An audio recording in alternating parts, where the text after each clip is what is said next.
Mesdames, Mesdemoiselles, Messieurs, bonsoir. Sur le thème de la voix chantée à la voix parlée, nous vous invitons ce soir, en conclusion du Stade New Year Festival 2022, à écouter, en lecture interprétée, quelques lettres intimes écrites par d'illustres personnalités, Berlioz, Chopin, Fernand Léger, Matisse, Piaf, Van Gogh. Je vous laisse en découvrir la magie par la voix de Pilar de la Béraudière. Bonne soirée.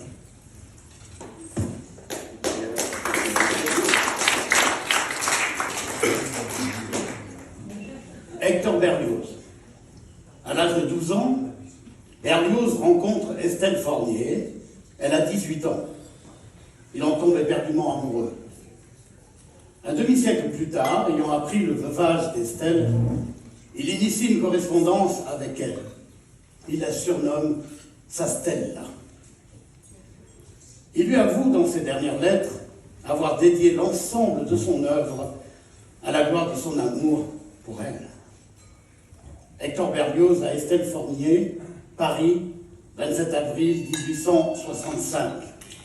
Chère, 1000 fois chère madame, je résiste depuis bien des jours au désir de vous écrire.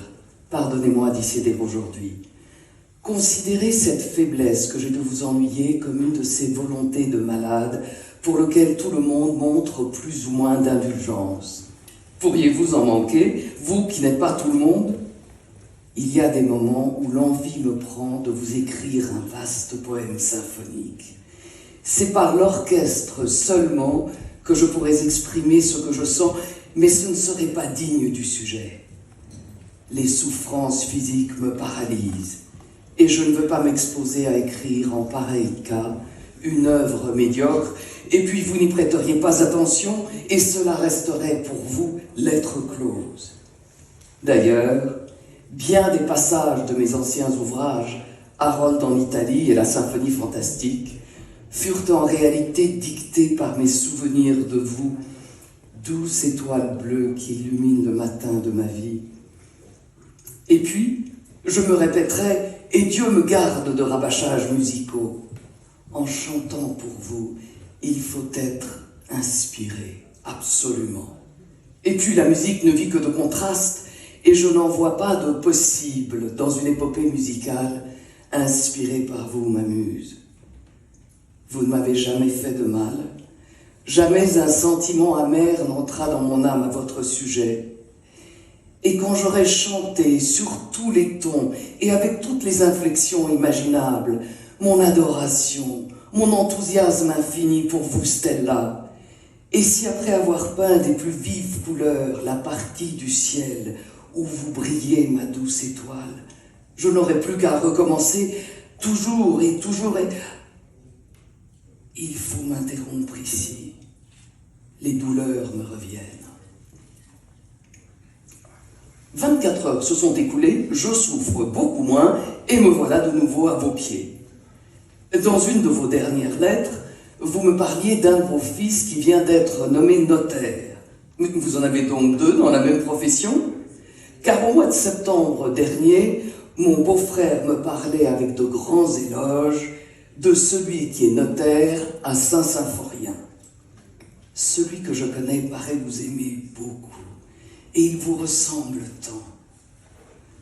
Que faites-vous de ces beaux jours qui viennent de nous arriver enfin ? Honorez-vous souvent les environs de Genève ? Je suis bien sûr qu'il n'y a rien de pareil à la maison de Madame Gauthier à Mélan.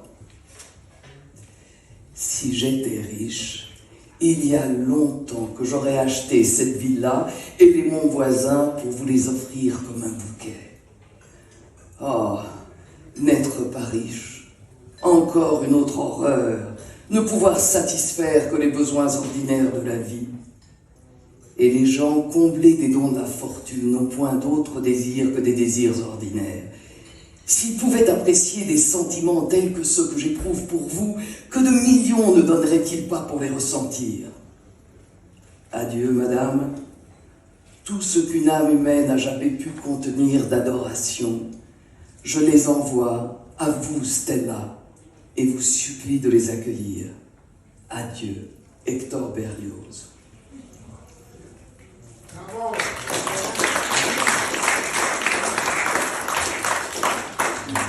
Francis Picabia.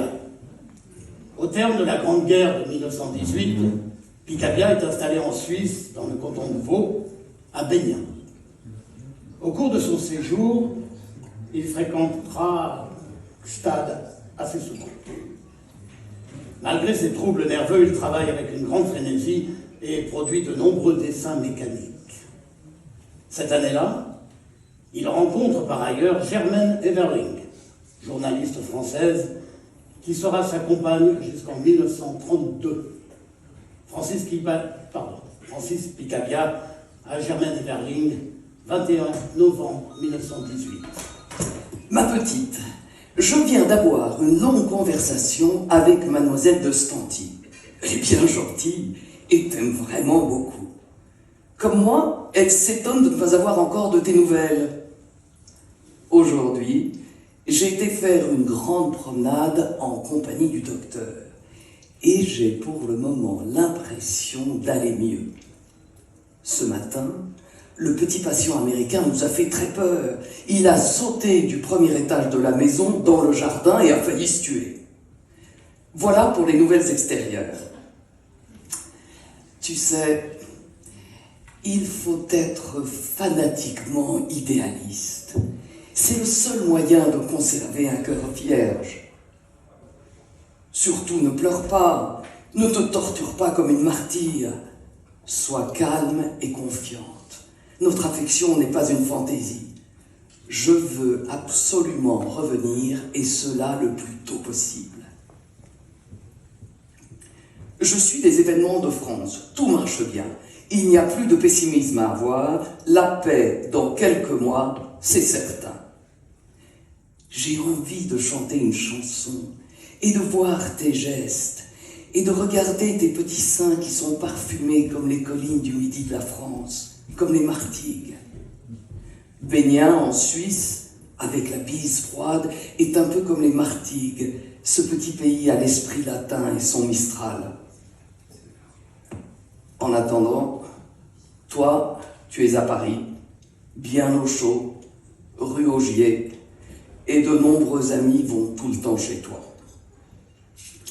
Alors, regarde bien cette feuille de papier et pense qu'en t'écrivant ces lignes, je suis tout seul, bien triste de te savoir à 500 kilomètres. Les petites chiennes dorment à côté de moi, devant le poêle qui ne chauffe pas beaucoup. À bientôt, ma petite. Écris-moi beaucoup, toujours même adresse, Hôtel du Château Bénian. Je vais me faire cingler la figure par la bise pour porter ce petit mot à la poste. 1000 caresses de ton Francis. Je voudrais mettre tes mains sur mon front pour dénouer les molécules de mon cerveau. Bon souvenir aux Ayas.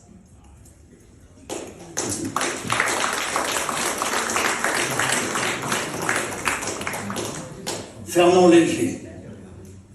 Avant de s'embarquer pour les États-Unis en 1940, Fernand Léger, qui avait combattu dans les tranchées durant la Grande Guerre, passe le début de la Seconde Guerre à Paris. Très critique vis-à-vis de la situation politique en Europe, il tourne en dérision les confiscations de l'appareil nazi et évoque sur un monde nostalgique et amusé les amours de sa fille.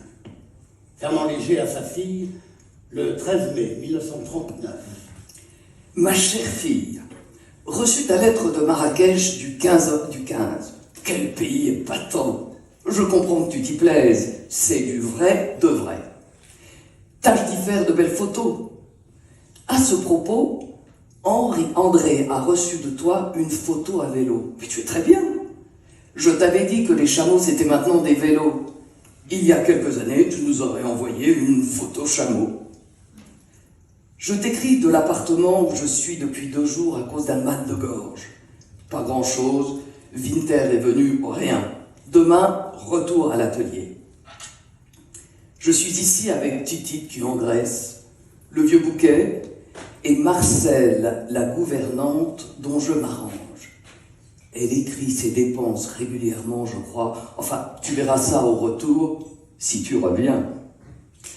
À propos d'André, c'était drôle, car il ne me savait pas à l'appartement, et vers 11h, il s'amène avec un bouquet. C'est pour les chiens, qu'il me dit.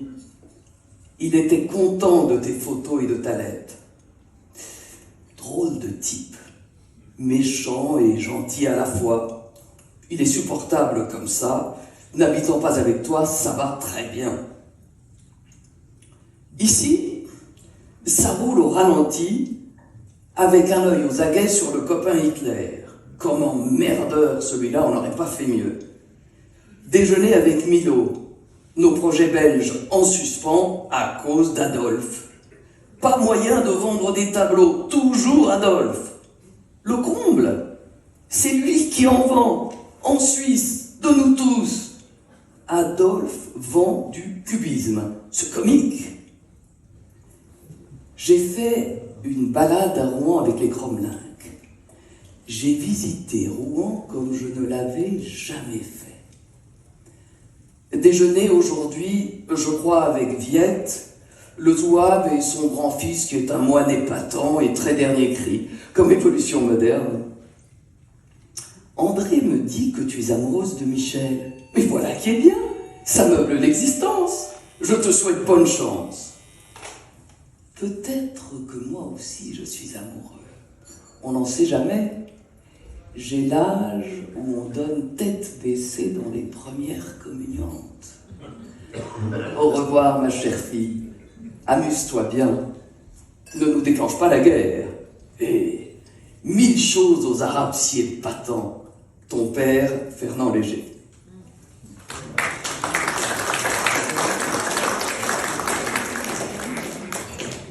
Arthur Rimbaud.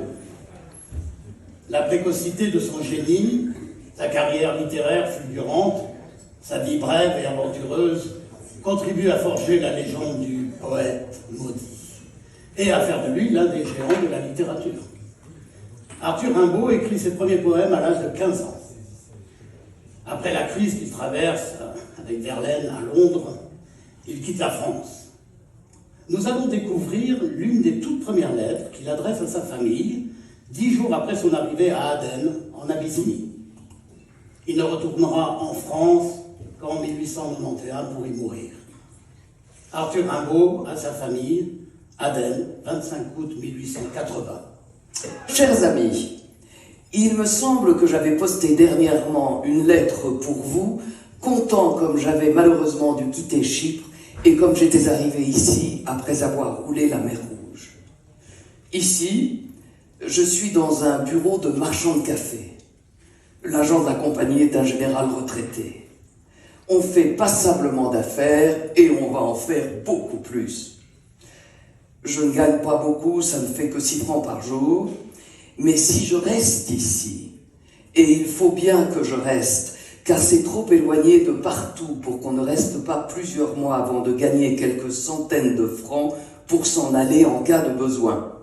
Si je reste donc, je crois que l'on me donnera un poste de confiance, peut-être une agence dans une autre ville, et ainsi je pourrai gagner quelque chose un peu plus vite. Aden est un roc affreux, sans un seul brin d'herbe, ni une goutte d'eau bonne. On boit de l'eau de mer distillée. La chaleur y est excessive, surtout en juin et septembre, qui sont les 2 canicules. 35 degrés, c'est la température nuit et jour constante d'un bureau très frais et très ventilé. Tout est très cher, et ainsi de suite. Mais c'est comme ça. Je suis comme prisonnier ici, et assurément il me faudra y rester au moins 3 mois avant d'être un peu sur mes jambes et d'avoir un meilleur emploi. Et à la maison, la moisson est-elle finie? Contez-moi vos nouvelles. Arthur Rimbaud.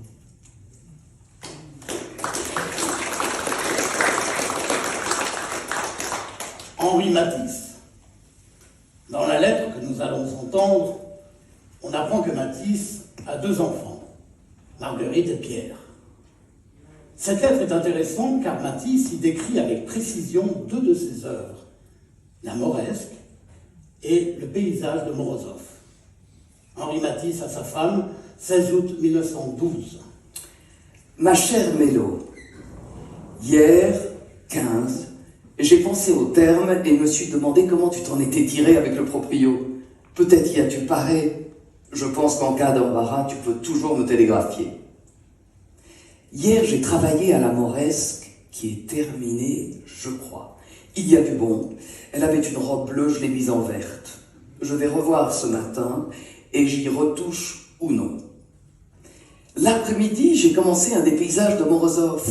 C'est ma fenêtre ouverte, un peu le dessin que tu as vu déjà.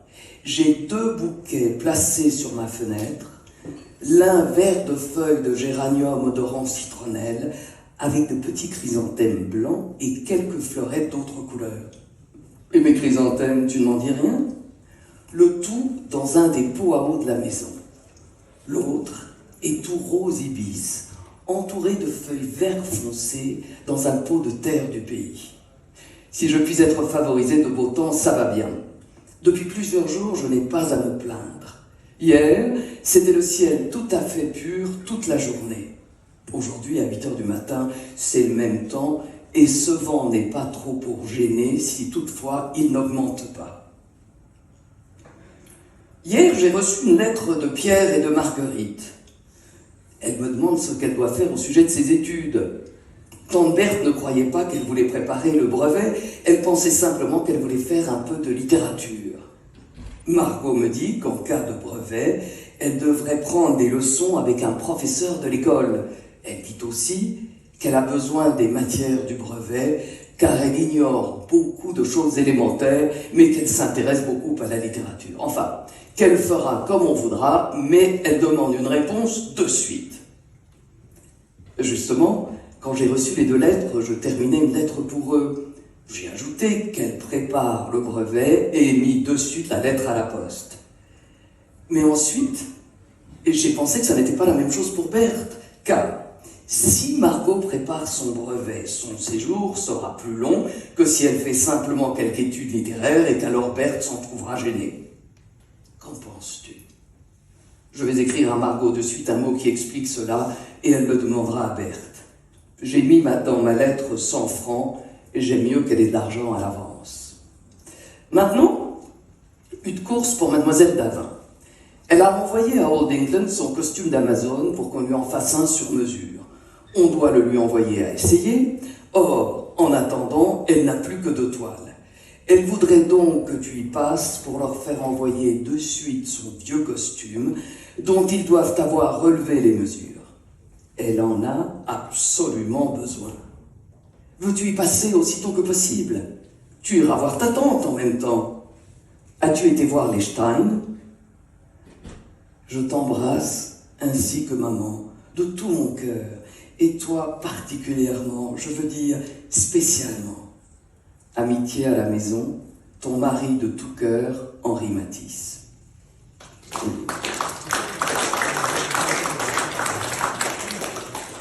Vincent Van Gogh. Non. Ok. C'est juste. À la fin de sa vie, Vincent Van Gogh loue une partie de la Maison Jaune pour en faire son atelier. Dès février 1888, il commence sa production arlésienne. C'est aussi à cette époque qu'il se lie d'amitié avec plusieurs peintres, formant finalement la communauté d'artistes dont il rêvait depuis longtemps, tandis qu'il souffrait de la solitude. Sa palette, enrichie de sa rencontre avec Gauguin et Émile Bernard, lui permet de réaliser cet été-là les barques sur le Rhône, plusieurs toiles représentant des tournesols, ainsi que des scènes de moisson.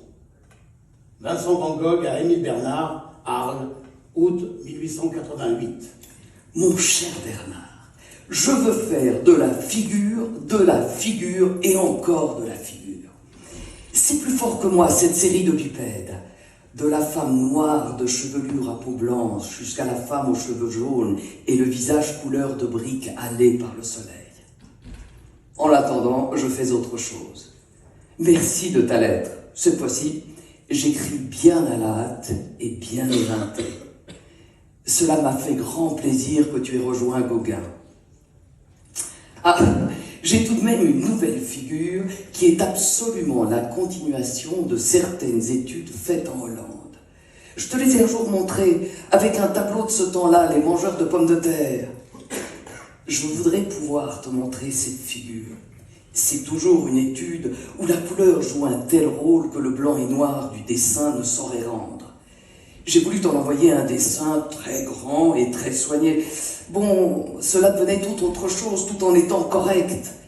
Car encore une fois, c'est la couleur qui suggère l'air embrasé, la moisson du plein midi en pleine canicule. Sans cela, c'est un autre tableau. J'oserais croire que Gauguin et toi le comprendraient, mais tous les autres vont trouver cela laid.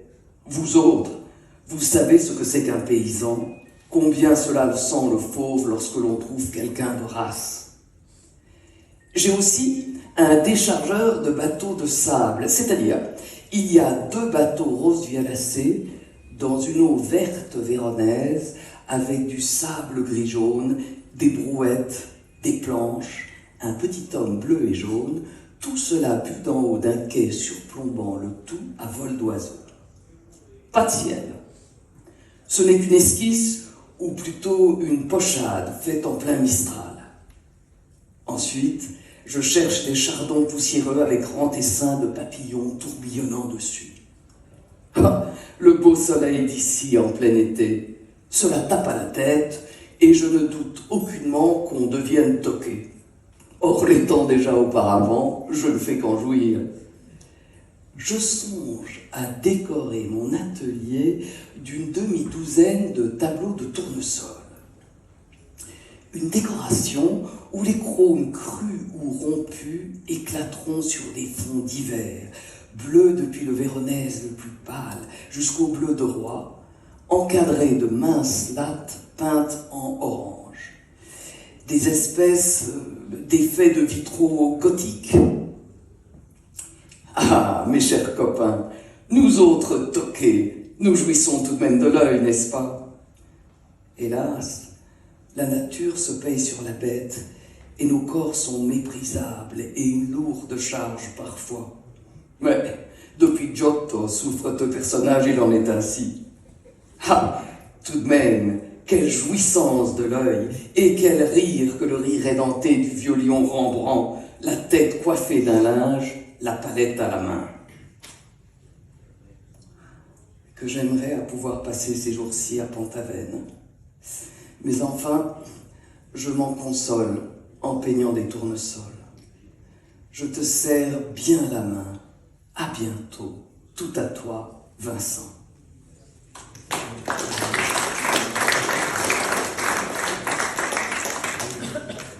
Frédéric Chopin. Alors qu'elle se trouve dans la Loire, la baronne du Devant, célèbre sous le pseudonyme de George Sand, reçoit une lettre de Frédéric Chopin qui lui donne des nouvelles de leurs amis.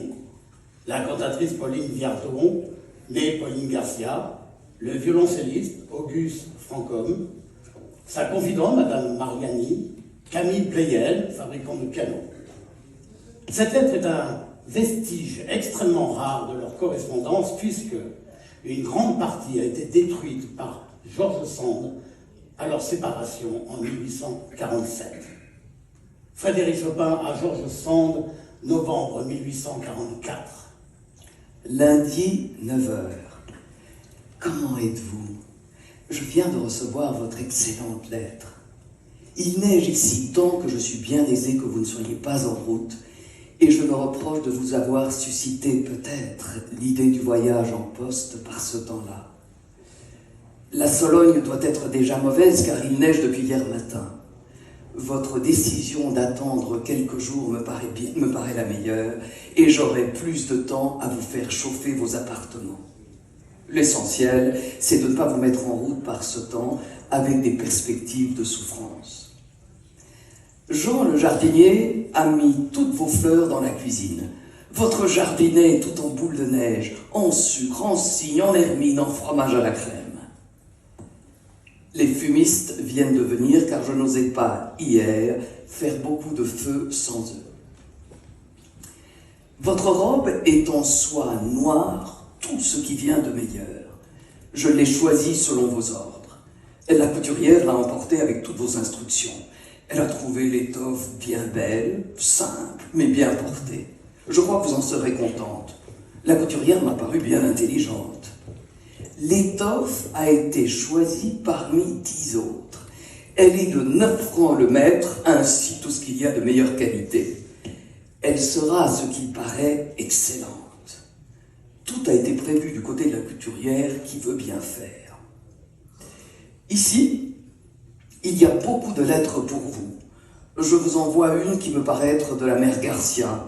Il y en a une des colonies, une de la Prusse à Madame du Devant née Franqueuil, que je vous enverrai aujourd'hui si elles étaient moins grandes. Je vous les enverrai si vous le voulez. Il y a aussi tout plein de journaux, l'Atelier, le Bien Public, le Diable.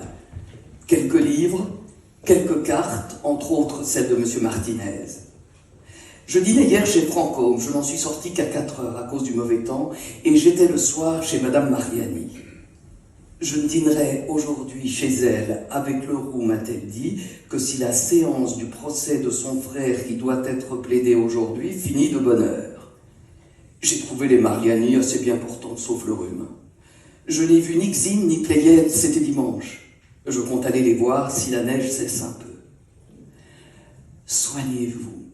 Ne vous fatiguez pas trop avec vos paquets. À demain. Une nouvelle lettre, si vous le permettez. Votre toujours plus vieux que jamais et beaucoup, incroyablement vieux, à vos enfants, et puis voilà.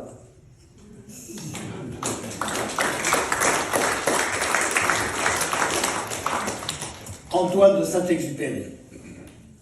En 1943, Antoine de Saint-Exupéry rejoint Alger après 2 années passées aux États-Unis, où il a notamment publié Le Petit Prince. Dans un train qui le conduit d'Oran à Alger, il rencontre une jeune femme dont il s'éprend aussitôt et qu'il fréquente durant la dernière année de sa vie.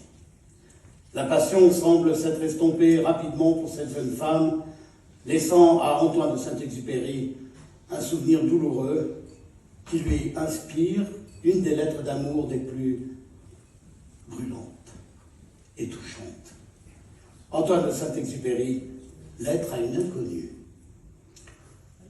De maintenant, 5 heures du soir, jusqu'à l'heure où je m'endormirai, je suis seul, parce que j'ai dit à tous mes amis que j'étais fatigué et que je ne voulais voir personne.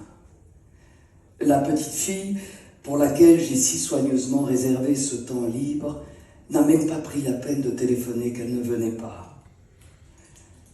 Je découvre avec mélancolie que mon égoïsme n'est pas si grand puisque j'ai donné à autrui le pouvoir de me faire de la peine.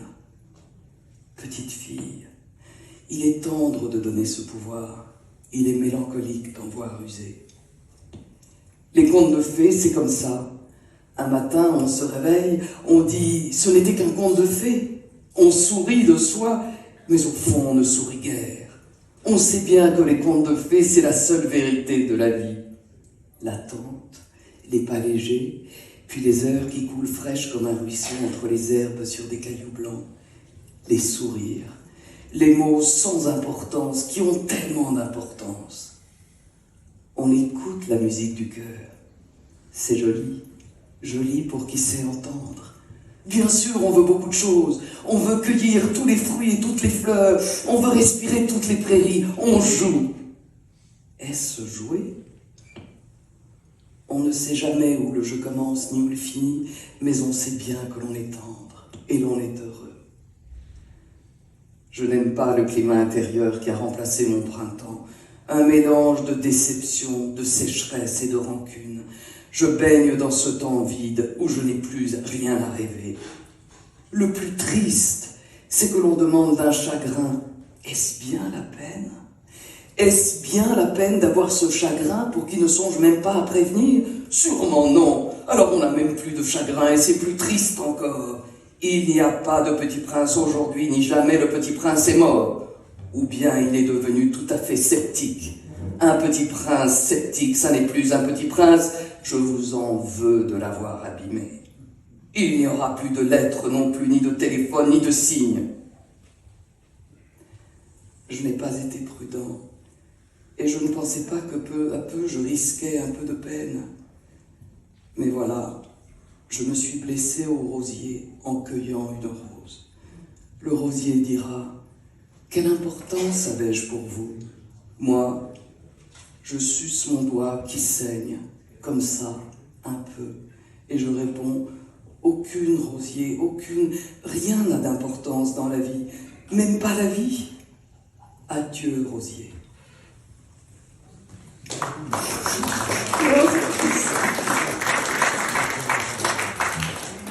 Et pour conclure cette lecture interprétée, Édith Piaf. Peu de temps après le décès de son grand amour, Marcel Cerdan, le champion du monde de boxe, le 20 octobre 1940, Piaf rencontre Tony Frank. Durant environ un mois, alors qu'elle enregistre l'hymne à l'amour, elle lui écrit presque tous les jours. C'est une amoureuse de l'amour. Elle aime trop fort. Il n'y a pas un mortel qui pourra étancher sa soif d'un amour idéal et absolu. Que reste-t-il de cette histoire? Cette lettre de rupture. Édith Piaf à Tony Frank, le 26 mai 1950. Tony chéri, j'aurais préféré te recevoir avant de t'écrire à nouveau. Nous avons perdu contact et il est difficile de se remettre dans le bain sans avoir eu une explication, et j'ai tant de choses à te dire et tu es si loin, et je suis sûr que si tu étais là, tu comprendrais beaucoup de trucs qui t'échappent. Mais je reste tout de même persuadé que quand nous nous serons parlé, tout ira mieux. J'ai été très malade et évidemment j'ai été de ce fait beaucoup moins indulgente. Mes nerfs étaient à bout et à vif, impossible de me dominer. Je sais que je dois te paraître compliqué, mais ne crois pas ça. Plus je vais, et plus je me rends compte que les gens jouent à s'aimer, mais qu'ils ne savent pas jouer convenablement. Un seul être a su m'aimer comme j'en avais envie. Et c'est pourquoi je me rends compte que plus jamais je ne rencontrerai une chose si magnifique. Parce que les hommes sont petits, tout petits, et que lui était grand. Voilà pourquoi la tâche est dure et impossible, et de cela je t'en avais averti. Je t'ai fait confiance un peu vite. Voilà mon tort. J'ai cru que tu avais la grande capacité d'aimer, mais tu ne peux pas, Tony. Tes épaules sont trop faibles pour supporter un amour comme je le sens. Tu comprends, tu ne te tiens pas assez droit. Tu ne fais rien de ce que doit faire un amant, et ça, je le sais. Quand je compare, je n'avais jamais besoin d'insister avec lui. S'il sentait qu'une chose me déplaisait, il faisait tout pour ne plus la faire. Et je t'assure que bien souvent, je l'ai mis à dure épreuve. Mais lui se tenait droit et avait envie d'être à la hauteur. Toi, tu ne cherches pas à t'améliorer pour la femme que soi-disant tu aimes. Toute ta vie, tu te tiendras voûté. Et c'est là que tu prouves ton incapacité d'aimer vraiment. Tu m'as demandé de t'écrire, voilà. Je sais que je te fais de la peine, mais tu ne devrais pas en avoir. Mais essayer de me prouver que j'ai tort. Je ne sais si notre histoire s'arrangera. C'est à toi maintenant qu'il appartient de réveiller ce que tu as endormi. Je t'attends, Tony, et te souhaite de venir vite. Au fond, je serais si contente de me tromper, je n'espère que ça. Tout de même, si tu venais, je serais bien contente. Édith.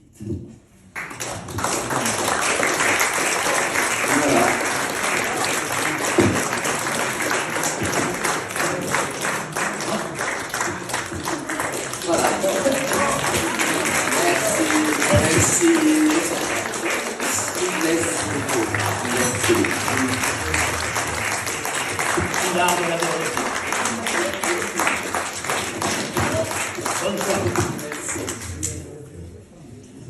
Je vais me permettre de dire deux mots. Non, j'étais là depuis le début, j'ai entendu Jeff parler. Très bien. Nous sommes installés là. Bienvenue, Madame la Présidente. Je voudrais te remercier, cher Pilar. Merci, Jeff. parce que vous clôturez ainsi le festival de manière extraordinaire, avec un choix de lettres exceptionnel que nous devons à ton amie Anne-Marie Springer. Merci d'avoir amené ces lettres ici et d'avoir pensé à faire le lien progressivement à travers la peinture, les arts jusqu'à la musique. Merci beaucoup. Et l'anecdote que tu m'avais commentée de Chopin avec Pauline Garcia, c'est très, très intéressant. J'ai appris beaucoup. Merci beaucoup, merci beaucoup. C'est un grand honneur pour nous de terminer ici, dans ce lieu que nous adorons, évidemment, le Yacht Club. Merci Mandrico, merci Cindy. Mais j'aimerais quand même vous dire, Pilar nous a offert ce moment avec une grande générosité, Jeff aussi. Donc vraiment, je voulais vous dire, mes amis, que nous pouvons l'applaudir encore plus. C'est une artiste au grand cœur et à la générosité sans faille. Merci beaucoup de bien.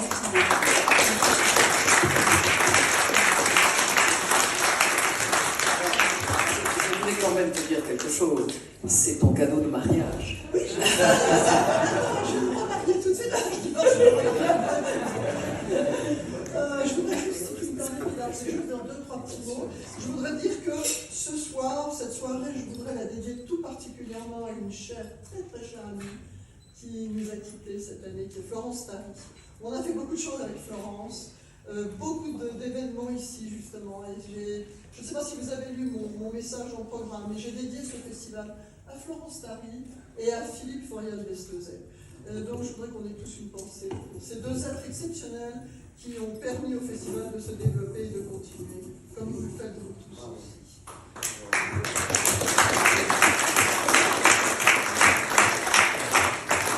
C'est le moment des remerciements. Je voudrais remercier Jean-Sébastien Rolline, notre président des amis, auquel le festival doit tant, et il le sait, je le remercie chaque année. Merci Jean-Sébastien, je vous remercie 1000 fois. Nous allons avoir maintenant la venue de Pinka Zuckerman. Si je suis arrivée juste au moment où tu commençais, j'entends déjà, c'est parce qu'on a eu quelques petits soucis de bagage. Mais nous aurons ensuite, qui viendra te rejoindre, et tu seras un peu début, notre grand maestro cet après-midi, Pinka Zuckerman et sa pianiste Olga Sikoretsky.